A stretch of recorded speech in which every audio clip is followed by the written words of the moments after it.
Tudo bem, galerinha do quarto ano? Estamos aqui mais uma vez para dar início às nossas videoaulas. Graças a Deus a Pro conseguiu resolver o problema sobre a nossa internet e aí a gente está aqui para dar continuidade aos nossos estudos.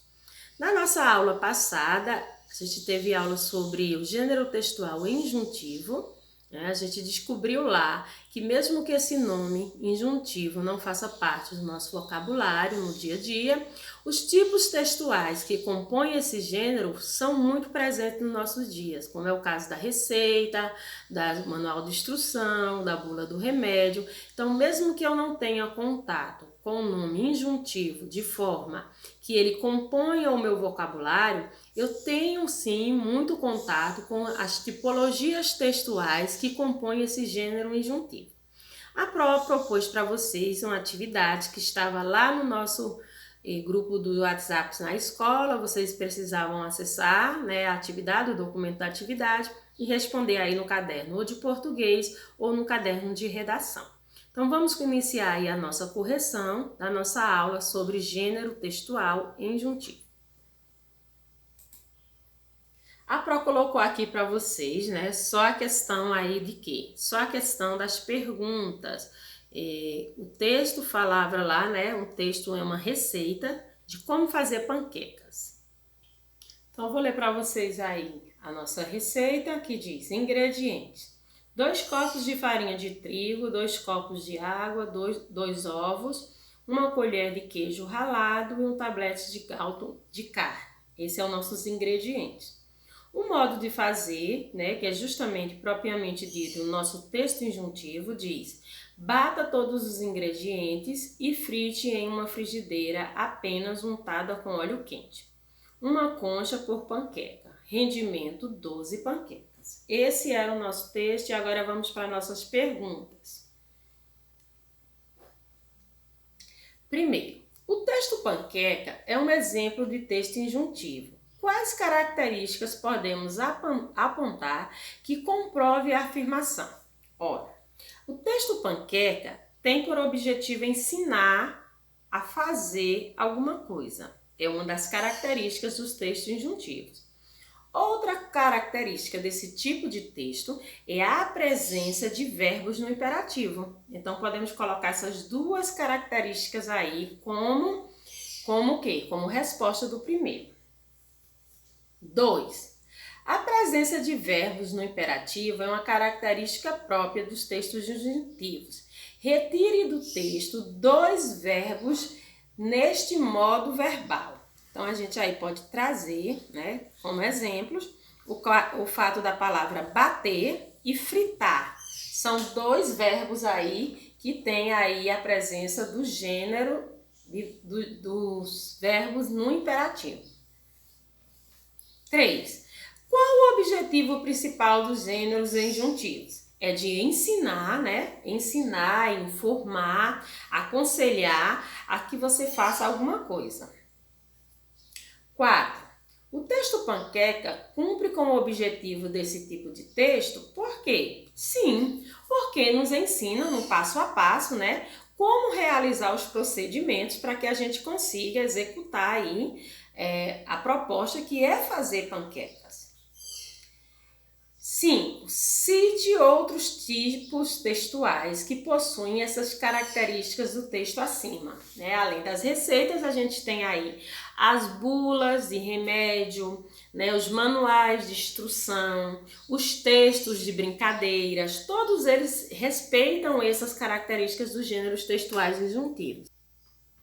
E o 6º diz: as brincadeiras também são exemplos de textos injuntivos. Escreva uma brincadeira folclórica que você conhece. Então, vocês vão pesquisar aí, brincadeiras como brincadeira de roda, pega-pega, amarelinha. São todas brincadeiras folclóricas que trazem aí todas as características dos textos injuntivos, que tem como objetivo ensinar, a presença de verbos no imperativo. Então, vocês vão copiar aí uma das brincadeiras que vocês conhecem e aí vão colocar correto por quê? Porque cada um copiou a sua brincadeira, a sua proposta que a Pro trouxe aqui para vocês.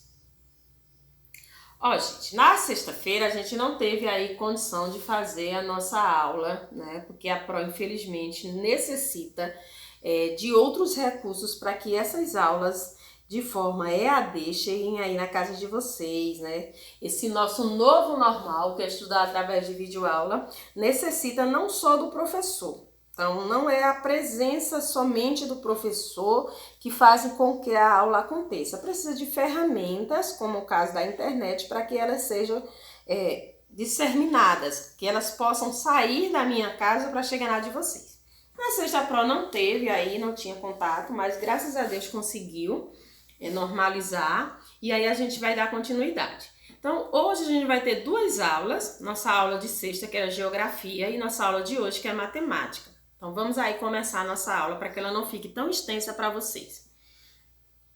Então, os alunos aí do quarto ano vão pegar o livro de vocês e vão abrir aí na página de geografia. Deixa eu pegar para vocês aqui rapidinho a página, que diz assim, ó.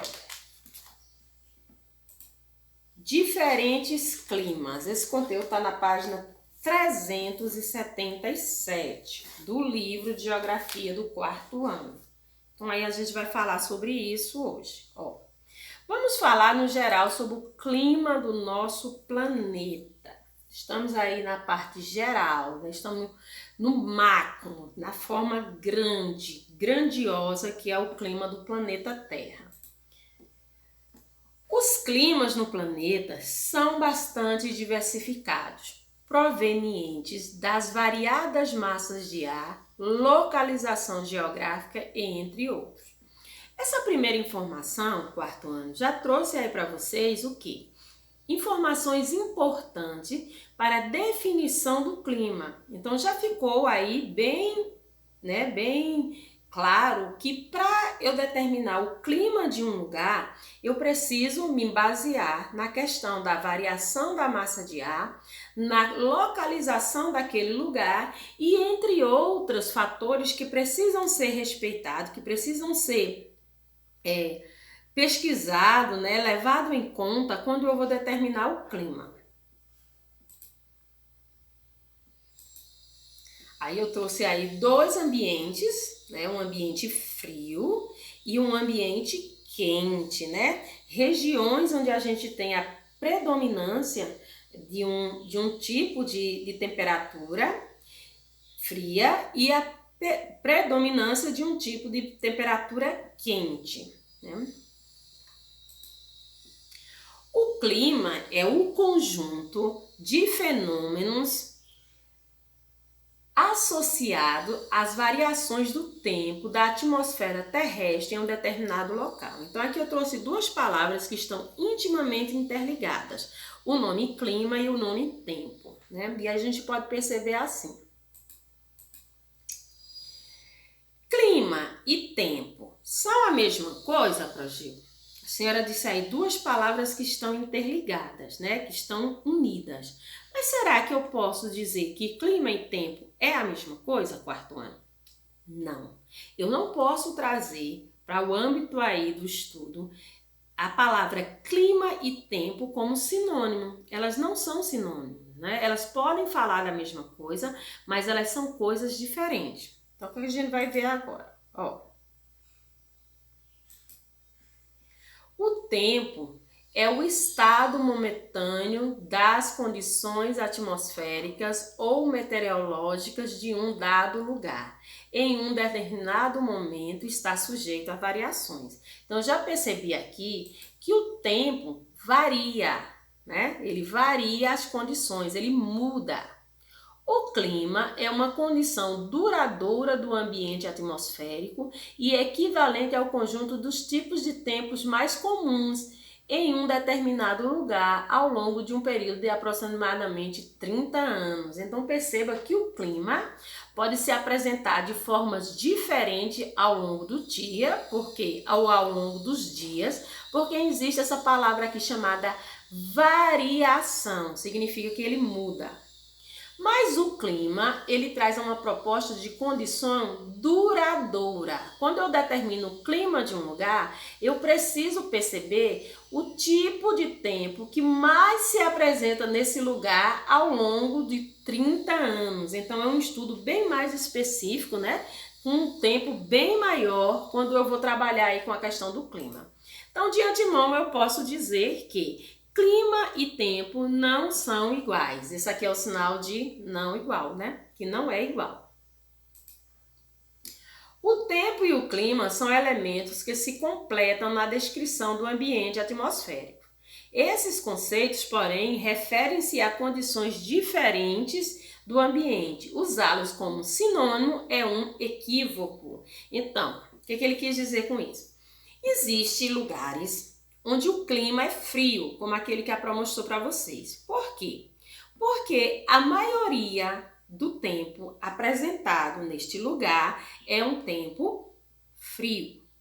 Mas isso não quer dizer que aquele lugar que tem o clima frio não pode apresentar variações de tempo, que não pode acontecer de hoje, acontecer um dia ensolarado, amanhã um dia chuvoso, depois de amanhã um dia nublado. Então, o tempo ele nos traz variações diferentes, enquanto o clima é a predominância, quer dizer, a maior parte do tempo, aquele lugar vai ter um clima frio.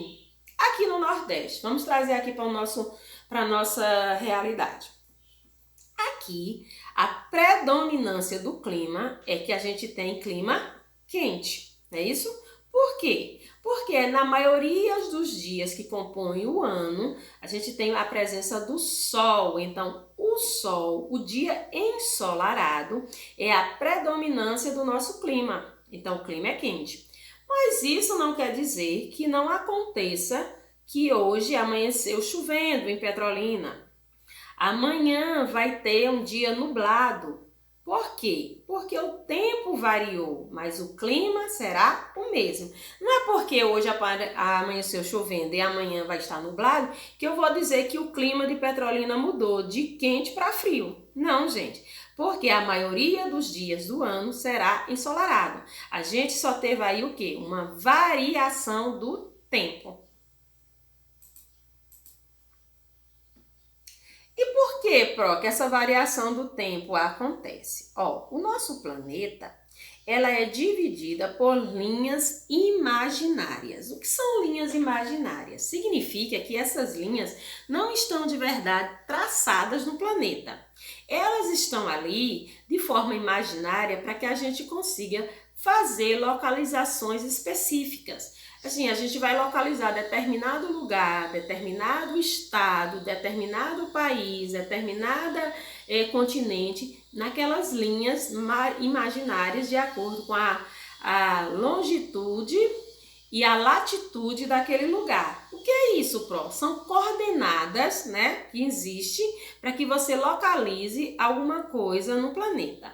Quando a gente faz uma ligação de um celular para o outro, a Pro já disse que hoje em dia, na era da tecnologia, essa nossa chamada de celular, ela é enviada para um satélite no espaço, entendeu? Eu disquei aqui o número da minha avó, na hora que eu ponho lá para chamar o número, essa ligação, né, sai daqui automaticamente para o satélite no espaço e esse satélite vai usar coordenadas de latitude e longitude para encontrar justamente esse outro número que eu estou ligando. Quando isso não é possível, quando eles não conseguem fazer essa localização, o que a gente escuta no celular? O número que você ligou está fora de área ou desligado. Porque quando eu desligo o meu número, eu deixo ele invisível ao satélite, ele não consegue me localizar. Ou existem lugares no nosso planeta que não permite que o satélite acesse aquela área. Não tem ali as antenas necessárias e todo um leque de coisas que fazem com que as ligações sejam completadas. E essas coordenadas, elas são utilizadas. Mas voltando aqui para a questão do nosso clima, existem regiões no nosso planeta que vai recebendo a incidência dos raios solares. Os raios do sol vai ali, né, incidindo, batendo naquelas regiões, e é justamente isso que permite com que a gente consiga, né, determinar que aquele lugar tem um clima frio e aquele lugar tem um clima quente. Então vocês têm aqui, ó, o Círculo Polar Ártico. Percebam que os raios do Sol não conseguem chegar muito aqui, porque aqui é um lugar extremamente frio, né? Que é o Ártico.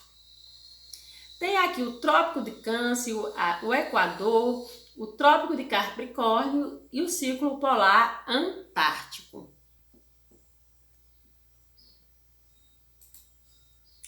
Existem regiões da Terra que são quentes durante o ano inteiro, como aquelas próximas à linha do Equador. Em outras, os frios intensos dominam todo o mês, mesmo no verão.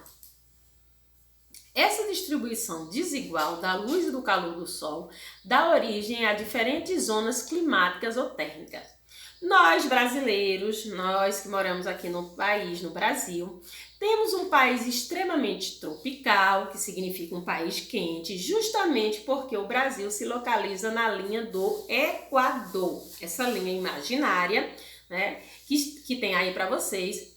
Todos os países que se localizam nessa linha são países considerados o quê? Países tropicais. Então, todos os países que estão aí nessa linha, né, possuem um clima quente. Por quê? Porque a incidência, né, a quantidade de raios solares presente nessa região é muito grande. Com a intenção de identificar as regiões que apresentam semelhanças na incidência de raios solares, o globo terrestre foi dividido em 5 zonas climáticas ou zonas térmicas.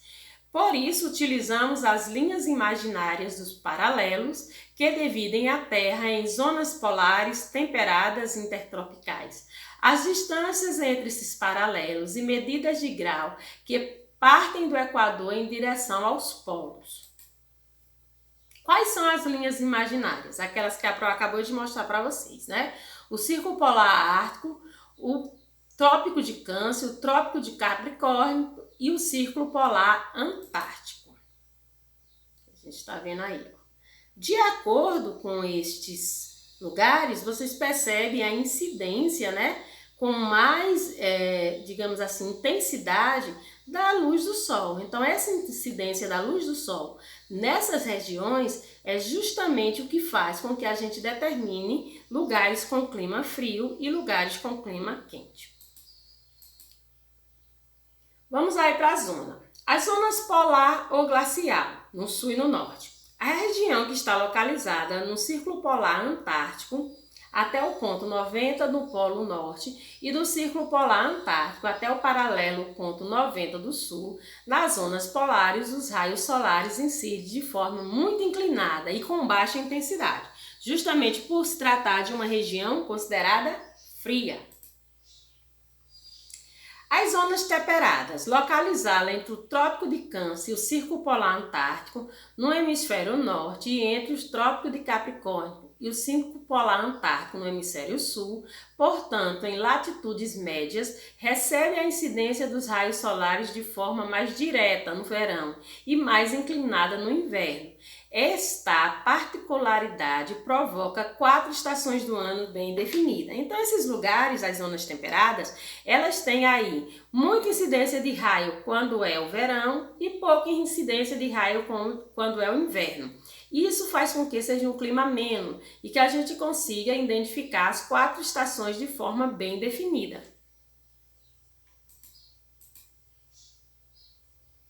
As zonas intertropicais. Está localizada entre o Trópico de Câncer e o Trópico de Capricórnio e os raios solares atingem essa região de forma quase perpendicular à superfície, com grande intensidade. Apenas dentro desta faixa é que o Sol se posiciona a pino algumas vezes no ano.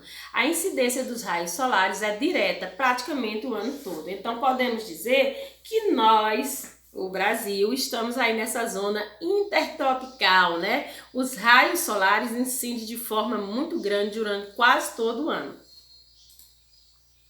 E as zonas equatoriais ou tropicais, né? Regiões próximas à linha do Equador, as mais quentes do planeta. Nessa área, há intensa movimentação da massa de ar, de modo geral, e um elevado índice pluviômetro. O que seria pluviômetro, Pro?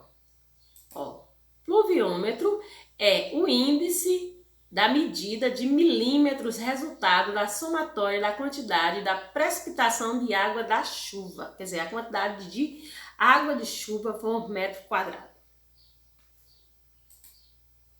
Então, vamos ficar por aqui na questão do clima do nosso planeta, que é assunto de geografia, e vamos iniciar aí nossa aula de matemática hoje. Então, os alunos aí do 4º ano vão pegar agora o livro de matemática e vamos passar aí e vamos estudar hoje matemática.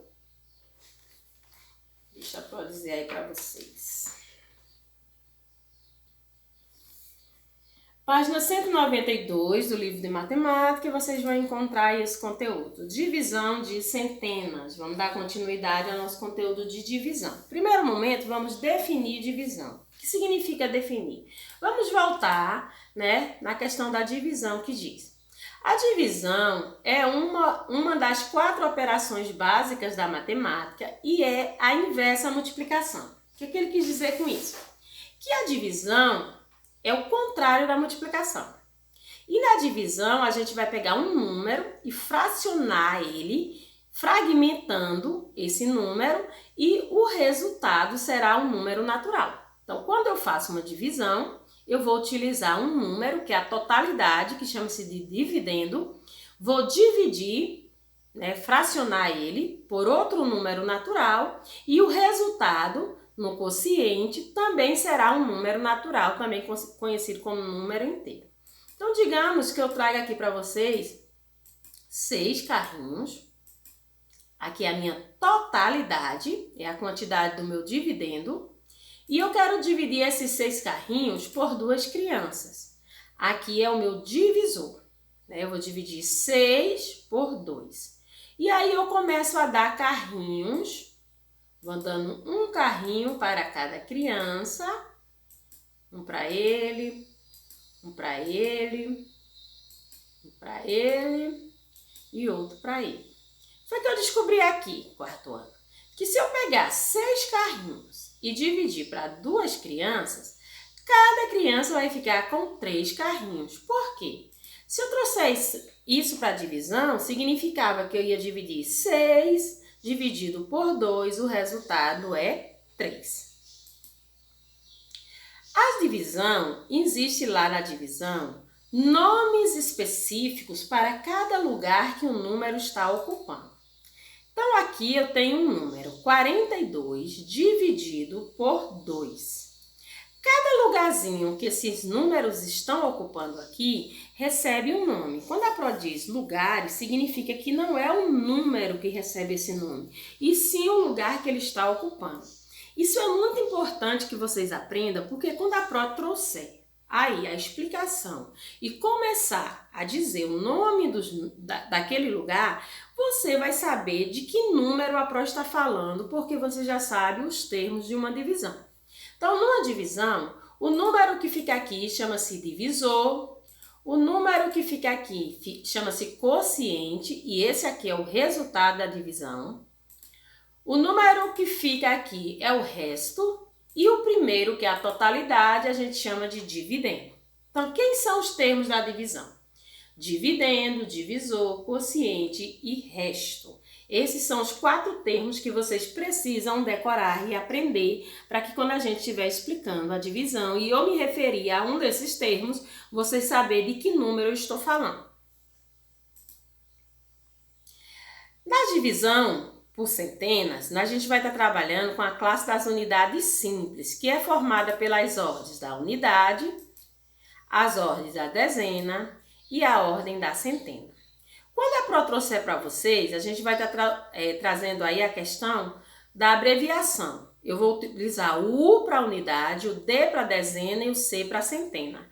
Essas 3 ordens juntas dão origem à classe das unidades simples. Vocês já viram isso em outras aulas, ainda quando a gente estava de forma presencial na escola. Trouxe aqui para a gente lembrar, porque a gente está trabalhando com divisão de centenas hoje. Então, vamos aí para a nossa divisão.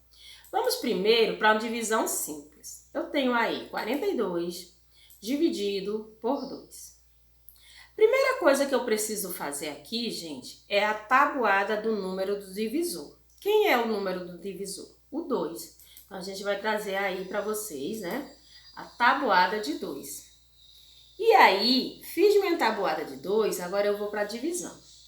Aqui eu vou dividir um número de cada vez. Por quê? O 4 aqui, ele é maior que o 2. Eu posso dividir o 4 pelo 2. Se aqui tivesse um 1, aí eu não poderia fazer isso, porque o número que está aqui não pode ser menor do que o número que está aqui.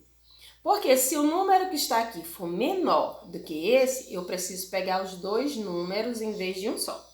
Por que a gente vai pegar só o 4? Porque o 4 é maior que o 2. Aí eu vou vir aqui na tabuada de 2, né? Vou olhar nos resultados e vou procurar o número 4. Tem? Tem. Olha aqui, ó, o resultado, tá vendo? Então, esse 2 que fica no meio, a gente vai levar ele para ali, ó. A gente vai tirar ele daqui e levar ele para aqui. E esse resultado, que é o 4, eu vou escrever embaixo do outro 4 para fazer uma continha de menos. 4 menos 4 é igual a 0. Terminou? Não. Eu preciso pegar esse 2 e trazer ele para cá agora, ó. Então, vou lá na tabuada de 2, vou procurar agora quem? O número 2 como resultado. Olha aqui nos resultados, tem o número 2? Sim. Então, quem é? 2 vezes 1, o resultado é 2. Então, esse 1 eu vou copiar aqui, ó. Eu tirei ele daqui e vou levar ele para ali. E esse 2, que era o resultado, eu vou escrever embaixo do outro 2 para fazer minha continha de menos. 2 menos 2 é igual a 0. Aí, se eu quiser saber se essa continha está certa, como é que a gente faz? A gente faz uma coisa chamada prova real, né? A gente vai pegar o número do quociente, que é 21, vezes o divisor, que é 2. E aí, vamos fazer minha continha. Eu tenho 2. 2 vezes 1 é igual a 2. E agora, eu vou fazer pelo da frente. 2 vezes 2 é igual a 4. Para a continha estar correta, eu tenho que encontrar esse número aqui. Encontrei? Sim, encontrei o número 42. Eu acabei de fazer a minha prova real. Esse aqui é a continha sem centenas. Agora vamos para a com centena. Ó, quem foi o resto? O resto aqui foi? O resto aí foi 0. Então a continha foi exata. Todas as continhas que têm resto 0 são chamadas de exatas, viu, gente? Pense e lembra disso. Continhas exatas são aquelas que têm o resto 0. Quem é o resto, gente? Esse númerozinho aqui do final da nossa divisão. Vamos agora para a nossa outra parte. Vamos falar agora sobre as minhas divisões com centenas. Então, vou trazer aqui o quadro valor de lugar, que é o nome dessas letras. Então, U de unidade, D de dezena, C de centena. Então, tinha aí o número 633 para dividir pelo número 3. O que é que eu vou fazer primeiro? Vou começar dividindo a centena, né? Vou pegar aqui o primeiro número para fazer a divisão. Vou fazer a tabuada de quem? De 3. Olha a tabuada de 3 aqui para vocês, ó. A gente sempre faz a tabuada do número que está aqui no divisor. Então, vamos aí na tabuada de 3. Se eu vou dividir a centena, eu vou procurar na tabuada de 3 o resultado 6. Tem, gente? Olha ele aqui, 6 é o resultado. Então, 3 vezes 2 é 6. Esse 2 que fica aqui, eu preciso colocar lá no quociente. Então, eu tiro ele daqui, ó, e coloco ele aqui. Tá vendo?